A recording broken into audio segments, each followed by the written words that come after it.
ఆద్య మాత్రమే నా భార్య, చారు నా భార్య ఎప్పటికీ కాలేదు అని శ్రీను చెప్తుంటే, ఇక ఆద్య లేదు శ్రీను నువ్వు ఇంకేమీ మాట్లాడకు, చారు మనింట్లోనే ఉంటుంది, నేను సర్దుకుపోతాను, చారు కూడా నీ భార్యనే అని ఆద్య చెప్తుంది.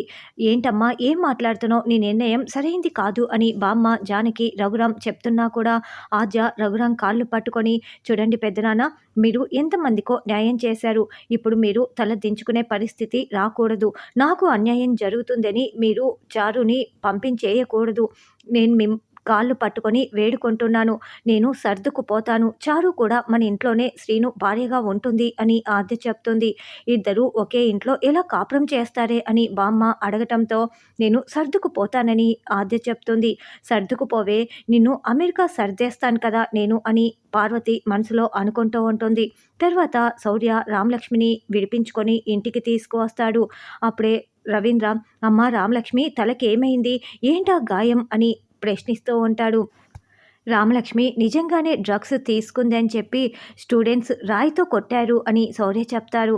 వాళ్ళని ఎవరో కావాలనే రెచ్చగొట్టి ఉంటారు అని అస్మిత అంటుంది. సరే మావయ్య ఇప్పుడు నేను బాగానే ఉన్నాను, ఇంటికి వచ్చేసాను కదా, మీరు ఇక్కడే ఉండండి అని రామలక్ష్మి అంటే, మేము ఇక్కడే ఉంటే నువ్వెక్కడికి వెళ్తున్నావు అని అస్మిత అంటుంది. నేను కాదు, మనం ఇద్దరం గదిలోకి వెళ్ళి మాట్లాడుకోవాలి అని రామలక్ష్మి అంటుంది. అలా అస్మిత రామలక్ష్మి ఇద్దరు గదిలోపలికి వెళ్తారు. రామలక్ష్మి వెంటనే గడియ పెట్టేస్తూ ఉంటే, త్వరగా మాట్లాడాల్సిందేదో మాట్లాడు, నాకు అర్జెంట్ పని ఉంది వెళ్ళాలి అని అస్మిత అంటుంది. వెంటనే రామలక్ష్మి అస్మిత చెంపలు పగలగొడుతూ ఉంటుంది. ఏంటి నన్నెందుకు కొడుతున్నావు అని అస్మిత షాకింగ్గా చూస్తూ అరుస్తూ ఉంటుంది.